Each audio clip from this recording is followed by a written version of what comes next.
يعطيك من طرف اللسان حلاوة ويروغ منك كما يروغ الثعلب. هو ده بالظبط الموظف التعبان، اخطر نوع هتقابله في الشغل. ليه؟ يا ساتر، اتلفقت بحياة. لان انت بتاخد وقت على بال ما تكتشف، عامل زي الفيروس الكام. همثلها لكم. معلش يا ابو كباتن، ممكن تساعدني؟ انا تعمل تعبان بس. هتلاقي دايما موظف شغله متوسط ومحدش يقدر يمسك عليه اي تقصير، وفي نفس الوقت انجازه عادي جدا وما بيتكلمش كتير وعلاقاته حلوه باللي حواليه.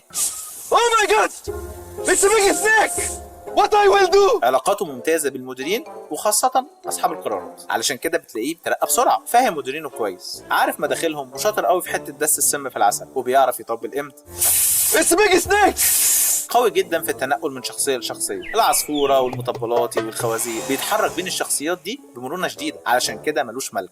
واتس اب مان.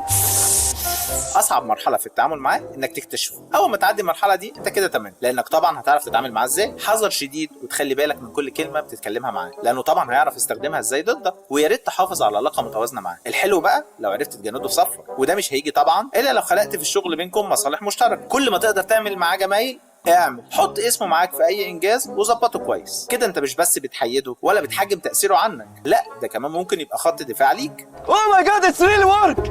Now the snake become my friend, my best friend. Thank you.